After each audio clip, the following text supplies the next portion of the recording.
Hi, HRN listeners. We're celebrating our 15th anniversary, and we have a really fun campaign and an ask for you. This 15th anniversary tour is aiming to bring you closer to unique food and music experiences in some of the most exciting cities in America. All the while, we're raising funds to support our work empowering the next generation of food system storytellers through our fellowship programs. Here's how it works. Donate to HRN and be entered into a raffle in the city of your choice to win a dinner for two at a noteworthy restaurant and tickets for two to a concert at a prominent local venue. We have incredible partners in New York, Los Angeles, Philadelphia, Nashville, Las Vegas, Charleston, Asheville, and Ardmore, Pennsylvania, who have donated a meal for two and two tickets to a concert of the winner's choice. And all donations help fund our fellowship programs, where we're helping to build essential workforce readiness skills and food system storytelling skills. Check out heritageradionetwork.org/15 to donate and enter to win today. That's heritageradionetwork.org/15. Thank you.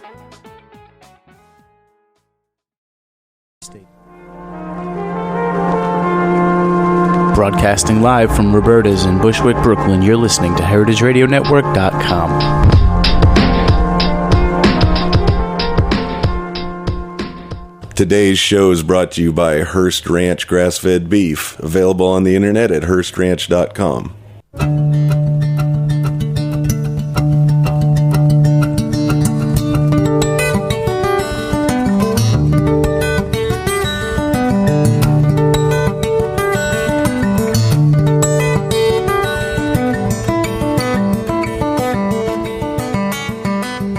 Well, hello. My name's Dorothy Cann Hamilton, and this is Chef's Story.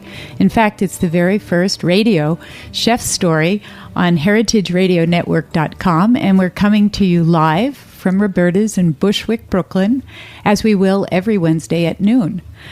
And we have a special guest today. Chef's Story is going to be interviewing chefs from all over the world.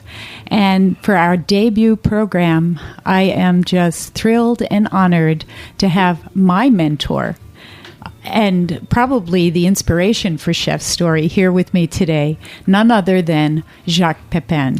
Hello, Jacques. Hello, Dorothy. That's very, very nice of you. Oh, well, no, Chef's Story was a PBS series, yes. And you helped me get that on the ground. I think yes. Inside the Actors Studio came to us and wanted to do something for chefs, and you did a pilot with us, and you turned around and said, if that's going to be the show, Dorothy, I don't want to be on it. Yeah. and then we brought in the pros who help on your show, Susie Heller, and yes. And we really got a great show going. So if you've ever seen it on PBS, it's not on PBS any longer, but we did 27 chefs, and it was great. And Jacques was on that show too. But now we're going to do the radio format of it, and we're going to get into the lives of chefs, the philosophies of chefs, and maybe a lot more. So Jacques, we're going to start with you this morning. And as people know, for 25 years, we've been working together. You're a dean at the International Culinary Center. Mm-hmm. Most people know it as the French Culinary Institute, but we've grown, and so we're the International Culinary Center. And yesterday, we had a huge photo shoot there, and we have chefs Cesare Casella for the Italian chef and Chef Jose Andres as the Spanish chef. Mm-hmm. And we had all the chefs wrapped in flags. Yes. And we tried to wrap you in a French flag, which you took for a little bit, but you grabbed the American flag and you insisted on being wrapped in the American flag. And right. That it really touched my heart, because I know when you were a young boy growing up in Burgundy, you grew up during World War II. Mm-hmm. And you got bombed a lot. And as you said to me, it was the Americans who were bombing you. And so how does that play in your life? Well, I also remember that at the Liberation, running after the American tank, and the GI throwing us chocolate and chewing gum, which of course I never had in my life. I think the first chewing gum that I had with my brother, we kept it for 3 months, giving it to our friend, he would test it, giving it back to us, and so forth. And the chocolate, which I have had, I suppose, before the war, when I was really an infant, I didn't remember the taste. So for all purpose, this was the first chocolate that I've had. So I do remember that as a kind of thing essential in my gustatory life, the life of a chef. Fond memories. For people who haven't read your wonderful book, The Apprentice, it talks about you starting in kitchens at 15 and your mother was a chef and had a restaurant. But going back, I'd like to explore those war years a little more because you don't really talk about it in your book. What kind of food were you eating? You were in Burgundy and you were in the farmlands, but did you have all the food that you needed? What was your food life like then? We did not. I mean, my father left, I think it was the end of 53, to go into the French resistance. My mother was a waitress. I had a brother a year and a half older than me and one 4 years younger than me. So she really struggled a great deal to find food for us. And she had a bicycle. I still remember that bicycle because the tire were not inflated inside. It was just solid pieces of rubber. And she would do like 30, 40, 50 kilometers, over the weekend, going from one farm to the other, trying to get food. And that wasn't an easy, and she did a lot herself. I mean, I remember the only sugar that we had during the war was sugar that she made with beets. She made a syrup, She became very, very talented. Well, she was a talented cook, but at using anything that you can imagine from, a different type of herb that we grow wild and two that she pick up. And that's probably where I got my very miserly attitude, in the kitchen. I cannot throw anything out. No, well, that's a proper thing. I mean, respect the food. Yeah, it's true. But what kinds of things was she buying on the farm? Was it vegetables or was it? She could get a couple of eggs, half a jar of jam, some lard, some fat, anything that she could get, or exchange and all this. I remember at some point I was put in a school there, which we were not supposed to have. It was a Jesuit school, so they were very, very tough. And I wasn't supposed to get in there because I was too young, but they made a favor, accepted me with my older brother. And in that farm, there was a fair amount of kids whose parents were farmers. So they had a jar of salted fat, salted lard, and another one, a jar of honey, another one stuff that their parents sent. We had a piece of bread that we got every day, and we banged it on the table, I remember, because usually it was full of little critter, who came out of the bread. It was maggots? Dry, oh yes. So anyway, but it didn't disturb us. We banged the bread, and then after we use it. And I remember perfectly one day that I came begging for food to one of them with my piece of bread. So they put salted lard on one side, and then I turn it upside down, go back to the other one on the other side, and I got raspberry jam or whatever on the other side. It didn't work out, but I become very proficient at begging for food. My gosh. So how long was your father in the resistance, and how long was it from the time you would see him? Would he ever come back and see you? Or? Well, that's a good point, too, because we were bombed 3 times, because we lived next to the railroad station in Bourg-en-Bresse. And the first time it was actually the Italian. You mean the bombings? Yeah, who tried to bomb the railroad station and actually blow the part of our house. No one was there. We were at the garden with my grandmother. And then the second time was the American, actually, who tried to bomb the thing. And the third time was the German. When they left, they blew out the bridge. 3 times that house was damaged. 3 times we had to evacuate and go to some cousin. But to make a long story short, my father, who was in the resistance, remember at the time we had no telephone, nothing, no way of communicating. So he would appear in town with a couple of cans of sardine or whatever he could get for us and go to the house, and the house was not there or destroyed. So he has to find out at some cousin, whatever. But no one ever got hurt, so we were very lucky. So he was hiding out all the time. And sure, so he was. You would never know when he was going to appear. No, you couldn't know. He was with a bunch of friends in the mountain. And one time he came to town and he got arrested by the police because his shoes were full of mud. He didn't realize. Say, you come from the country, where are you?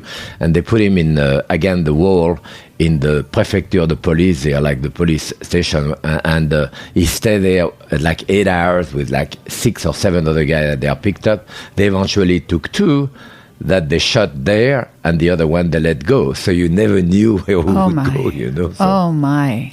So, was your mother working in a restaurant during the war? Were there restaurants during the war? She was a waitress, yes. And she started this way and started learning how to cook better from the chef and eventually opened her own restaurant. And at the end of the war, she already had her own restaurant. So how old were you when the war ended?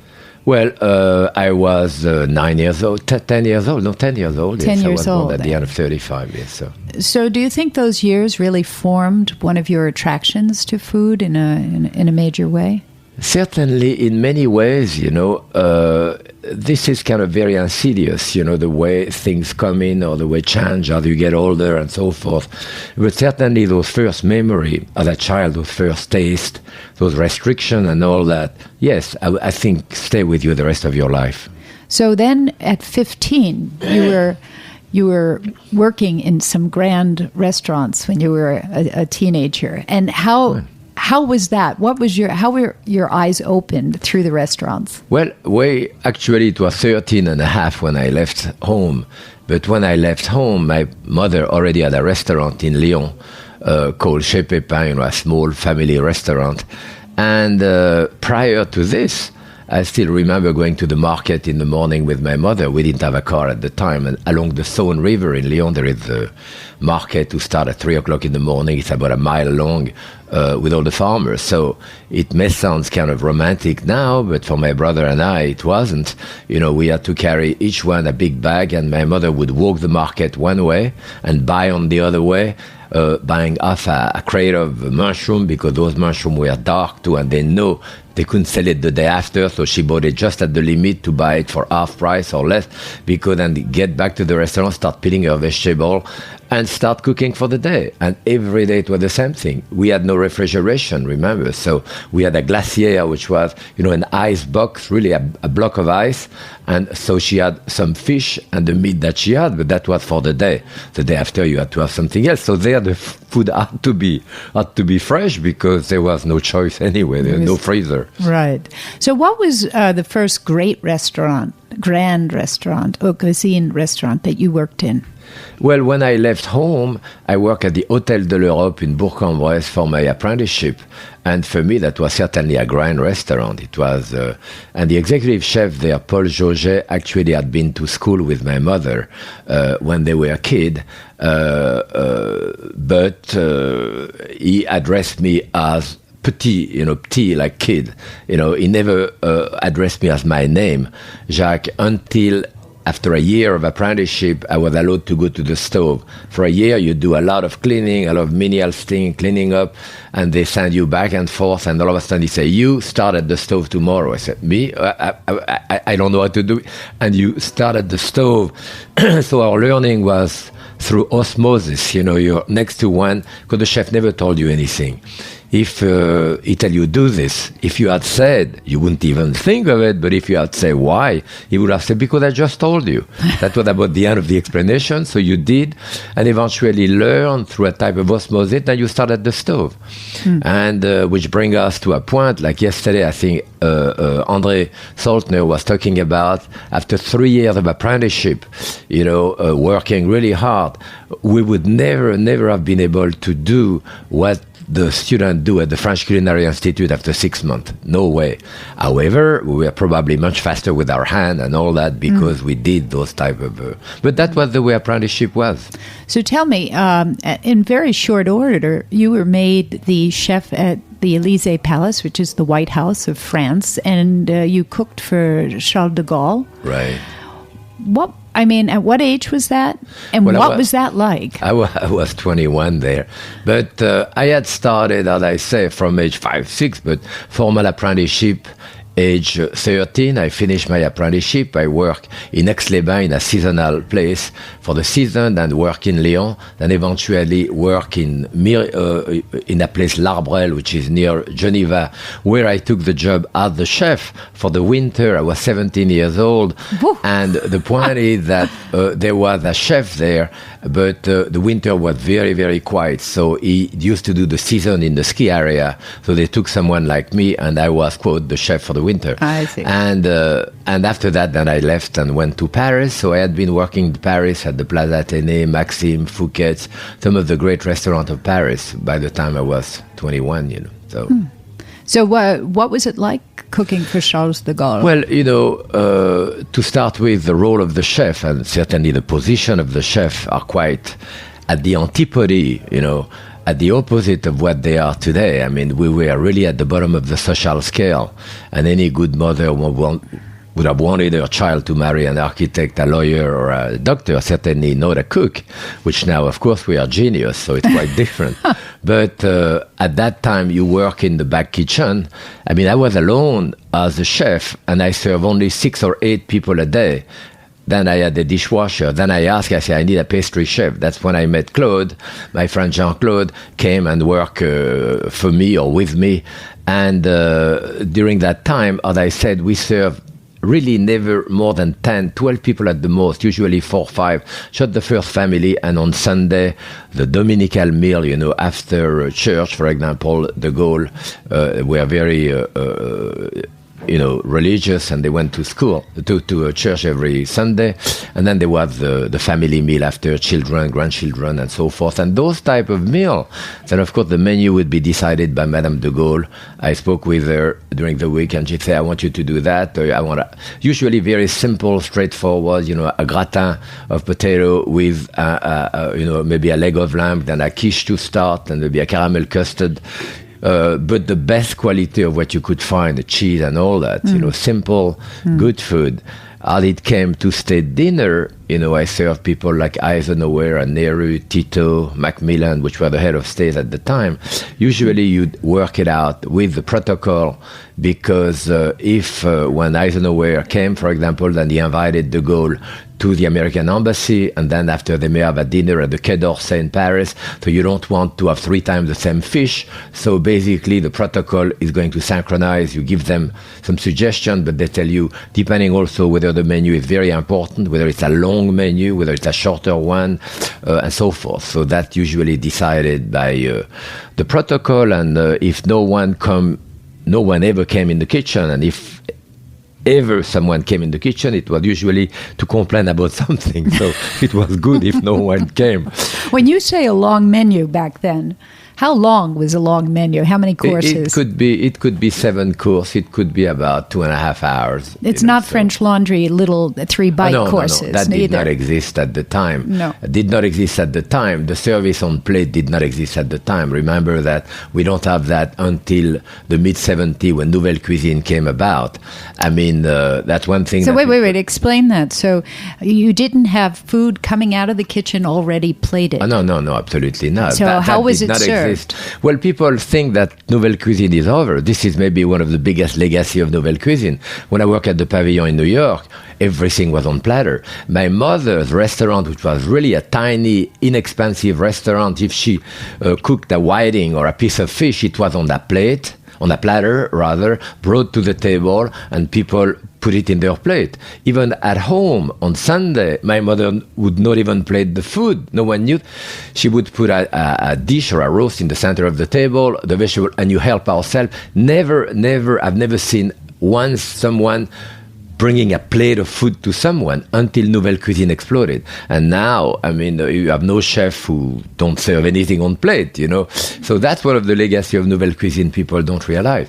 So there certainly the service was either à la française or à l'anglaise, that is with the waiter going around to the guest, And à la française would be you present the dish to the person, and the person help herself or himself, and à l'anglaise would be the waiter grab it with 2 forks or spoon and serve it to you in your plate. Ooh, it's a good thing we don't do that anymore. No. Okay, well, we're going to take a break here, and we're going to come back and go into the 1960s and 70s and talk about that. Oh, boy.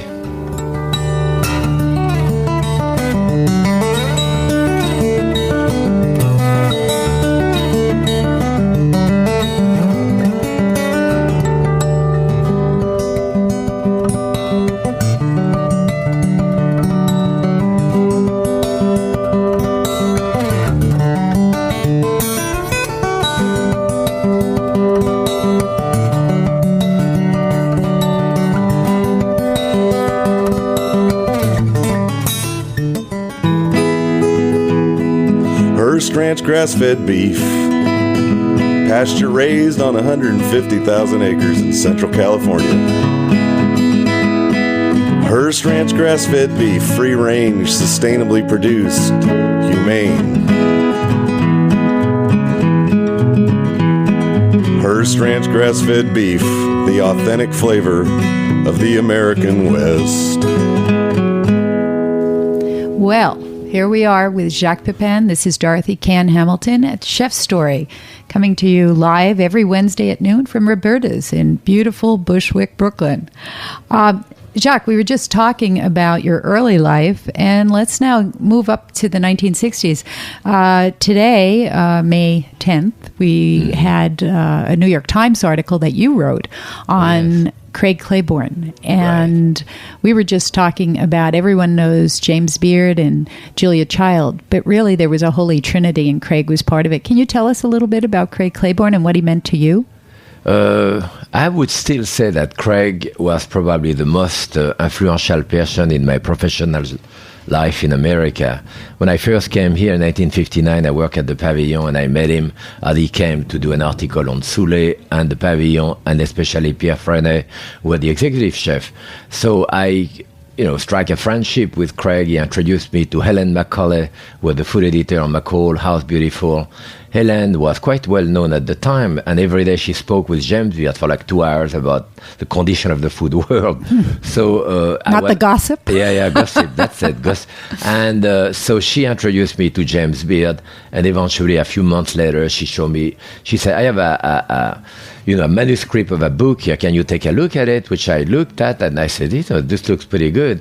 And she said, "Well, it's a woman from California. She's coming next week to New York, so let's cook for her. It's a really big woman with a terrible voice." And of course, that was Julia. So I knew those people, as you say, the trinity of cooking, within less than a year after I was here, to show you how minusculous, in a sense, the food world was at that time compared to now. So Craig was very, very important. I mean, he single-handedly created the vocabulary of food criticism in America, starting, 50 years ago, and the star system of the New York Times, which is still followed now, and make it respectful. I mean, prior to this, the food page was kind of a home economy done. It's kind of very menial or unimportant, certainly, not serious. And he made the world of talking about food, whether it was article or certainly the world of food criticism, powerful.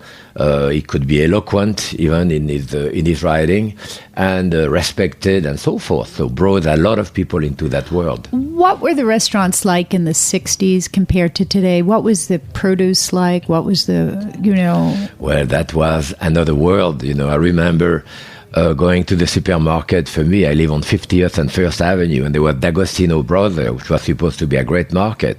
And I remember there was only one salad. That was iceberg. And then I asked, "Where are the mushrooms?" They say, "Aisle 5. That was canned mushroom. You had to go to a specialty store to find mushroom. Now there was no leek, there was no shallot, none of the oriental vegetables. It was really another world. At the Pavilion, certainly, as I work, we get a great deal of the stuff from France.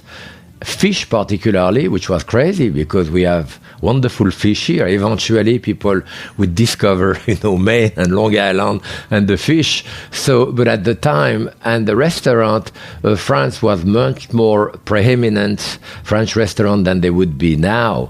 But the type of French restaurant was kind of snobbish and with a lot of misspelling in the menu. For me, who just came from Paris, a lot of misspelling and everything written in French and pretty snobbish and even condescending, toward the customer. So it didn't do well to French cuisine. And often, unfortunately, Americans have still that idea of the French cooking, when in fact, the Michelin-style cooking, there is only 23-star Michelin in France, and there is 145,000 restaurants in France. Even people in my family, many of those in France, have never eaten in a 3-star restaurant. 3-star restaurant. Well, we've known each other 25 years, and you are the least snobby person I know. And I think it was demonstrated, people probably don't know, Le Pavillon was the great restaurant after World War II in New York City. And from Le Pavillon, you went to work at Howard Johnson. By choice. And you knew By Mr. choice. Howard Johnson. You want to tell us a little bit about that and why you made that professional decision and how long you were there? Yeah, interestingly enough, going back to me working for the president in France, I was invited to work at the White House for John Kennedy, and I had been here not that long, a year, and at the pavilion. I had started, studying at Columbia University. I started putting my root. I had friends here, and I really didn't want to expatriate myself again from New York to Washington.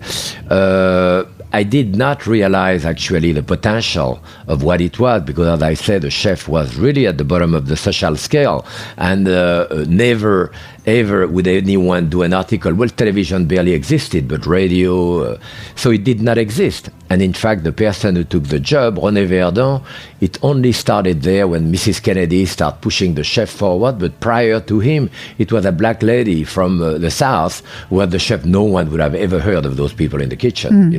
Now it's totally different. So I had that job offer at Howard Johnson. Art Pierre was leaving the pavilion to work for Howard Johnson. He wanted me to come with him. And it was exciting for me because it was another world of cooking, something that I didn't know anything about it, about American eating habits, about mass production, about chemistry of food. And so it was an exciting thing, and I ended up staying from 1960 to 1970 at Howard Johnson. It was my long 10 years American apprenticeship. Yes. My gosh. Did you enjoy working there? Oh, absolutely. But, I opened a restaurant called La Potagerie in New York when with a group of investors, large production. Then I opened the World Trade Center with Joe Baum. We had 26 restaurants on the main course, plus, of course, Window of the World and the Skydive on 44th Street. I set up the commissary. Then I worked as a consultant for the Russian Tea Room as well. I'm saying that to say that all of those jobs, I could never have done those jobs if I hadn't had the training of Howard Johnson. As a chef coming from France, I would not have known anything about that type of production. So it was very good for me. When people say, what is Jacques like? I say, he's true Renaissance man. Well, and not really. Not really. Wait, we're going to get into his painting, but you also decided at this time to go back. Well, you left home at 13 and a half. You decided to go to college. You went to Columbia University and wound up with a master's degree in French literature. What made you go back to school? What made you study French literature and have a master's degree in it? Yes, well, the point is that I already had, like many chefs, starting with Pierre Freinet, all of us, a bit of a complex about not having an education. The chef in France was really working in the kitchen too, so the chef did not open restaurant. It was a maître d' or people in front of the customer. It was more prestigious. But as I say, the chef itself, so we already had a bit of that type of complex. Well, it was America. I could do whatever I wanted. So I went back. I asked someone, what is the best school? They told me Columbia University, which I'd never heard of. So 3 weeks after I was here, not even 3 weeks, I was enrolled at Columbia into English for foreign students, which I went through a couple of years, and I went into a validation program. Eventually, I was accepted into the regular college and did my BA, and eventually I did a master. And in fact, related to what we are talking, I was doing a PhD, and I basically finished everything except my dissertation. So I am ABD, whatever they call it. Right? But because my dissertation, I proposed an history of French food in the context civilization literature, which is a class that we give at BU now. And at that time, especially in the French department at Columbia, they say, are you crazy? I mean, food. So that was 1968. Last year, I gave the commencement address at Columbia, and I was introduced by the president of Columbia, who said, we refused Jacques' thesis like 40 years ago, which now would be quite acceptable, So the world of food has moved into academia, in different area, which we didn't exist before. Absolutely. Well, we're going to get into the modern day in the next segment. But I just wanted to ask you also about your interest in art. For those of you who don't know, pick up Jacques' books, because he usually does some of his paintings in those books. He's an incredibly talented painter. Not really, that's true. Well, you shared with me, and I think this is such an insight. You said to me, Dorothy, I know that I'm a professional chef, and I know I'm not a professional painter. Yeah. Do you remember what you said to me? Can you share that? how no, you know? but I would probably have said, I suppose, that being a professional chef entails first to be a craftsman or a technician. And if you have that knowledge of repeat, really that knowledge of the subject itself, just like a good jeweler or mason or a surgeon for that matter, then you can control the media. And if you happen to have talent with that knowledge in your hand, you can take it somewhere. Well, even if I had some talent in painting, I have none of that craftsmanship. So I start working on a painting, make a mess, get disgusted, throw it out, because I don't control the canvas, because I haven't spent years and years in studio mixing yellow and blue to make green, or controlling the media itself, so... So I think you also said to me, when your hand knows, you don't even have to tell your hand what to do. When you think something, your hand can do it. So you can spend a lot of time thinking about the steps in the future and what on a very complicated dish. It's true. If you repeat and become a great technician, a craftsman in the cooking world, I'm talking now, then now you free yourself. Now that you have absorb all of this, it's kind of part of your DNA, so you can let it go. Now you can think in terms of combination of ingredient, in terms of texture, in terms of color, and your hands are just working around. As long as you haven't transcended that level, that menial level, if you want, of craftsmanship, then you cannot move forward. And that's basically what we teach at the school.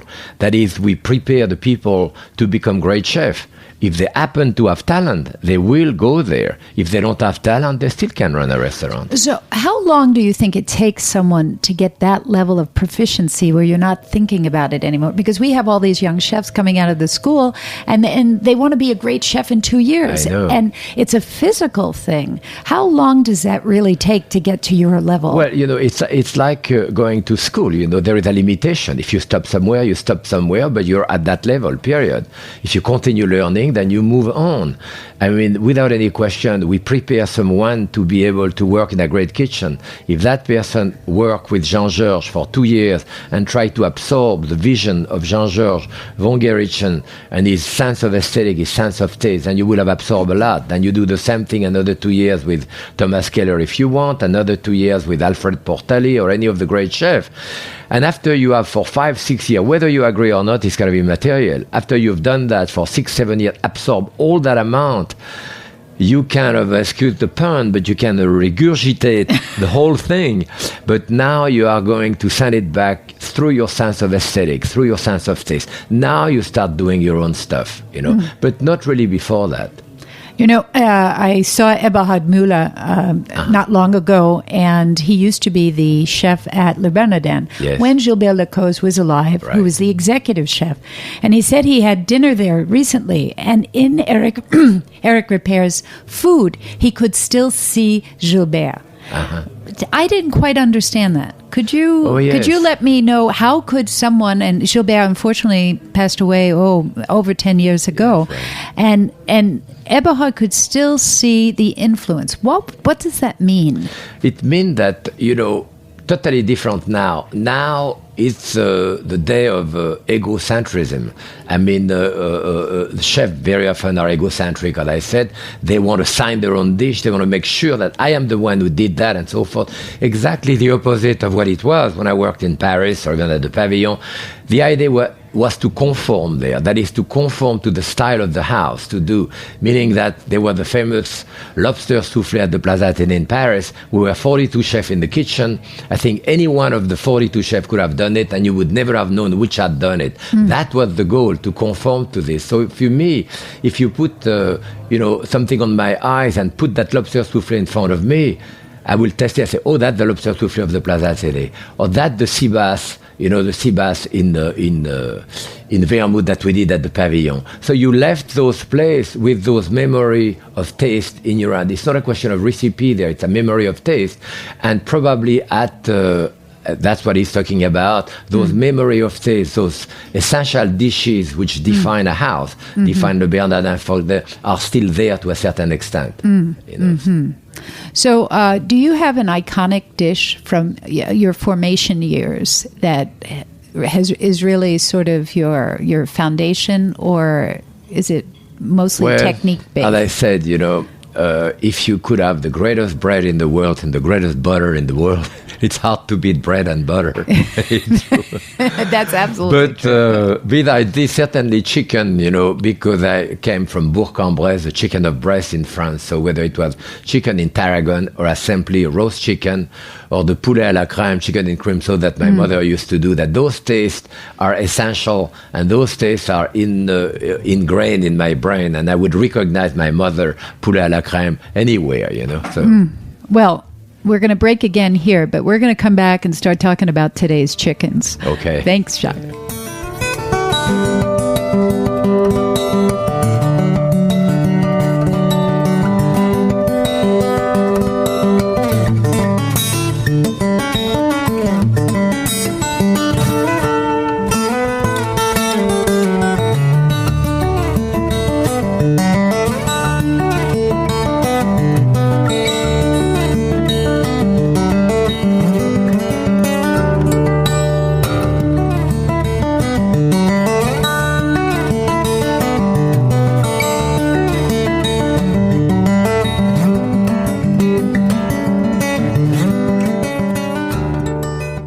Well, welcome back to Chef's Story. This is Dorothy Cann Hamilton, and we're live from Roberta's in Bushwick, Brooklyn. And I'm here interviewing the great chef Jacques Pepin. And Jacques has been a dean at the International Culinary Center for 25 years. And quite frankly, when he comes and does his demos, I just say he's the Zen master. Even an Andre Saltner and Alain Sayac, who are also deans, or any visiting chef, if they come to the school and Jacques is demoing, they stand in the back and they watch. His hands are just amazing. And we're talking to him today about his life and his memories and his formation. But now, Jacques, you've seen it all, and you've watched this food revolution in the United States. And we're talking about we have better products, and there's a lot going on. What's your take on organics? I remember Julia was not a great organic supporter, quite frankly. What is your take on this whole sustainable organic movement? I don't know if Julia wasn't. I think she was, but she was not against. She refused to close her mind against modern technology, about the possibility of being able to do one thing or another. And I think it's the right attitude. I mean, certainly for me, as I said, my parents were organic farmer, of course, which the word organic did not exist at the time, but the word fungicide, insecticide, pesticide did not exist, but so chemical fertilizer did not exist either. So we were all organic farmer, and we're just kind of finding that again. And I remember when I first met I was on the West Coast and I was exposed a little bit to organic farmer with Alice Water and all that going too. And people say, we're going to buy in a farm and all that. And they were like a big hoopla. My God, what big thing. And I said, what the big deal? I mean, because of course, we were always, it was always the way it was. I had never been in a supermarket before I came to this country. Supermarket did not exist really. I mean, they didn't exist that long when I came here. So I think it's great. Without any question, it's terrific to buy local product, but for me as a chef, I want to buy good product in top of anything else. I mean, whether it's organic or not, if it's lousy, I'm not going to buy it.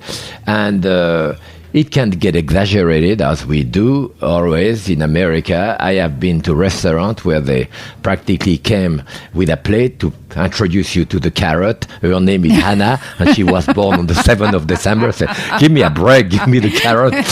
so it can go a little too far. However, at Stone Barns, the Blue Hill, they do it quite well because they have vegetables we aren't that familiar with, and they do bring it to the table and sort of educate you. And like little kids, they say, come on, try it. And you do, and it opens your eyes. Oh, yeah, absolutely, yeah. It's so you've watched this whole food movement, and what do you think is the best of it that we're experiencing today? And what do you think is the worst of it? What are we missing that, Well, the best of it is me sitting here with you and having a radio show.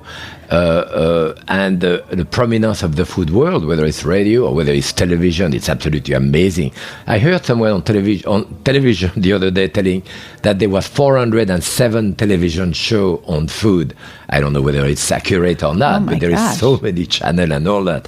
It's just flabbergasting in many ways. So, with that goes all incredible restaurant. I mean, the restaurant at the time of Lutèce, at the beginning, people were there to do it in the 60s. They were there to go pre-theater, and to go after. Now the restaurant has become the theater itself.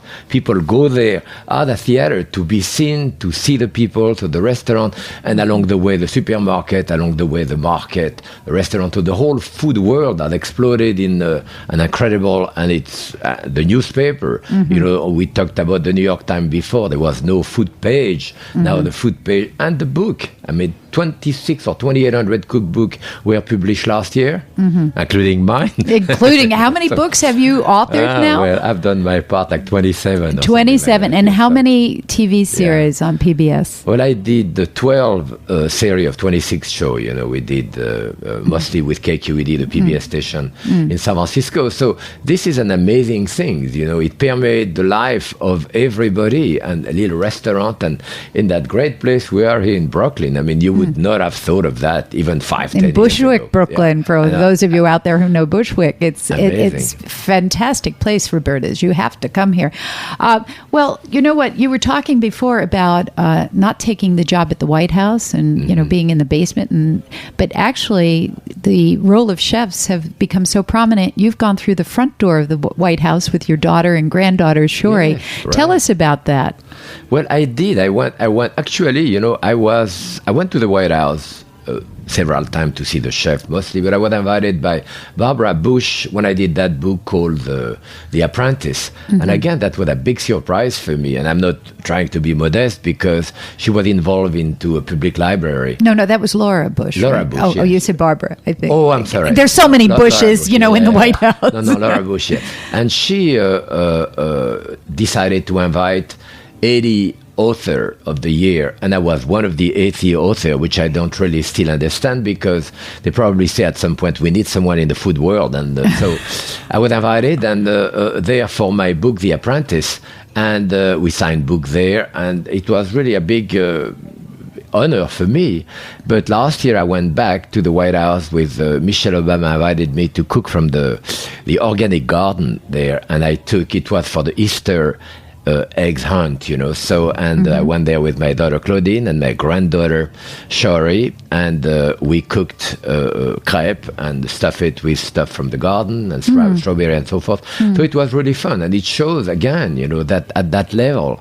I remember even Alice Waters, when Clinton came to call me and just said, we have to do an organic garden on top of the White House. She had lunch with that idea. It never really happened, but I mean, it's in the air, the food is permeating all aspects of life. Do you think America's leading the way about eating intelligently for the 21st century? What's going on in Europe? Do they just eat well, as in the old days? We always had a complex as Americans, or are we eating better now in America? I think without any question, America is leading the way in eating.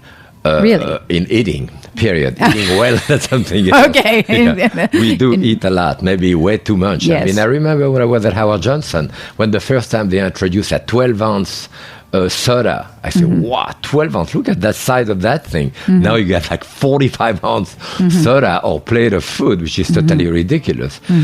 So yes, I don't believe, I mean, there is like 24,000 restaurants in New York. There is no place in the world, that it can do that. I mean, because in France, there are, ethnic restaurants, of course, but 99% of French people eat French because that's the way you were born. And so it goes in Italy, of course, and in Spain, and in Belgium, and in Germany. But in America, it doesn't take this way. America is made of people like me, of people of different background, of ethnic group, and that's the reason why someone like me can come to America and, quote, become famous, but on the other hand, a Greek chef can do the same thing, and a Chinese chef can do the same thing, and an Italian chef can do the same thing. It would be very hard in France to do that. outside, to permeate that culture of France or Italy for that matter, or So let me ask you, since this is called Chef Story, and I hope there's a lot of budding chefs out there listening, if you were a young chef starting out today, right, how do you think your career would progress, and where would you go for influence? How would you form yourself? Well, if you are the luck that I had, and I didn't have a family to feed or anyone else, so you don't worry too much about money. You try to work as much as you can with the greatest chef, and you know who they are from one place or another, to form yourself, and that would go for at least 8-10 years. The point is that you should get into that business for the right reason, and the right reason is that it gratified you, it satisfied you, you love to do that, you love to please people. The food world is a great place to be. There is no political implication in what we do, or racial implication, or religious implication. That's why probably the only thing we can talk about is food now.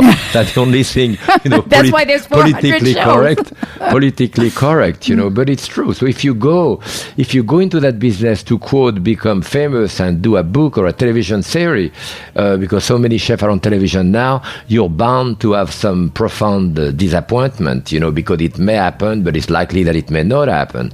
But if you go for the right reason, because you want to do that, it satisfied you, you love it too, it may happen that you become famous too, so much the better. But you have to go in for the right reason, because it's still a difficult work. It's still a work where you work 12, 14 hours a day. You still sweat a lot. You still work Saturday and Sunday. You still work holiday. And really, you don't make much money. I mean, you start a salary of $12, $14, after you come out of a school, the proper school and all that. So it's still quite low, but for most people, it's satisfying and gratifying. I know when I opened the school 28 years ago, most of the budding chefs that really were on the, track to be the top, all felt every year they had to go to France and do the 3-star Michelin circuit. Do you think that's still necessary today? I really don't think that is still necessary. It's still good to go to another country and experience another lifestyle, whether it's in Italy, in France, and all that. It's not that French cuisine has gone down that much. It's that it was very preeminent before. It's that so many other cuisine have catch up with it. I mean, when I came to America, there was no Italian cuisine, so-called. I mean, even though a third of the population of Italy immigrated in the 30s, in America, so there was a great amount of American and Italian heritage here, but it was Italo-American type of food, meatball to, the great cuisine of Italy, the great restaurant and all that, people didn't really know that type of cuisine. That, of course, has caught up, and as well as Spanish, as well as Chinese, Japanese, and so forth. So French has receded in that sense, that it's not as prominent as it used to be. What's one of the best meals you've had lately that surprised you? Well, I had a great meal last night at the school. It's always good. Thank you for the plug. No, but it's true. I mean, the food, it's fresh every day, so it's good. I had some great food last week in Connecticut at my friend with a little bistro called Café Boucher. It's really great, simple, straightforward food. But on the other hand, now we are in May, and it's the time that on the Boston Post Road in Connecticut, the Clam Castle is going to open for the summer, and I'll go there for my, lobster roll, because they use the Philadelphia roll that we used to use at Howard Johnson that you open for hot dog. You brown it nicely on each side in butter. You have fresh lobster in the center, just with butter, salt, and pepper on top. And often that's what I discuss with students who want to do extraordinary dishes. I say, just work in depth. Often I'm being the devil's advocate. So when I work at BU, I say, okay, today we're going to do a lobster roll, a BLT, and a hot dog. People say, are you crazy? Yes, there is always a way of doing a better hot dog, with a better hot dog, with a better roll, with a better mustard, with a better way of doing it. So that people say, you know what, I had that lobster roll there, or I had a hot dog, or I had a hamburger in that place. That was incredible. It's hard to give that message to the student. They want to work on very flamboyant meal, when in fact, you should work in depth, certain of those dishes, a properly roasted chicken. It's not because you did it once that you know how to do it, Need Wow. a few hundred times, Jacques, I don't think you could give a young chef better advice. Right. And I see we're running out of time here. I can't thank you enough for being my first guest ever thank on you. Chef Thank you so Story. much. You are the ultimate Chef Story, and I want to thank you, and I want to thank all our listeners today. And come back next Wednesday at noon. Thanks, Roberta's. Thanks, HeritageRadioNetwork.com. Thank you, Dorothy.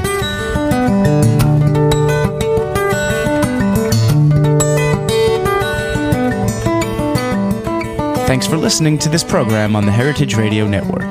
You can find all of our archived programs on heritageradionetwork.com, as well as a schedule of upcoming live shows. You can also podcast all of our programs on iTunes by searching Heritage Radio Network in the iTunes Store. You can find us on Facebook and follow us on Twitter for up-to-date news and information. Thanks for listening.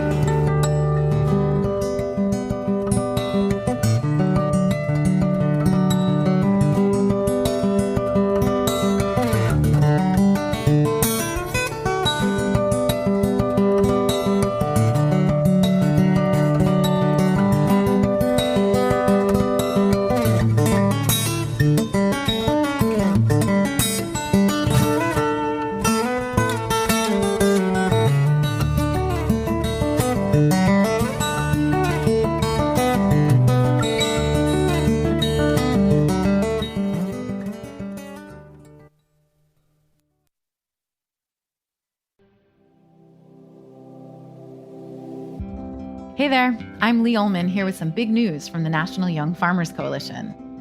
We're partnering with Heritage Radio Network on a special season of The Farm Report. It's all about what's happening with the Farm Bill and how it impacts farmers and eaters.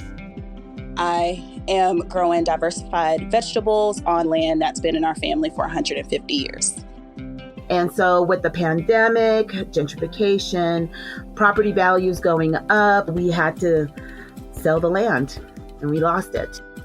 Join us as we uncover the untold stories behind this massive piece of legislation that shapes how we grow our food, what we eat, and so much more.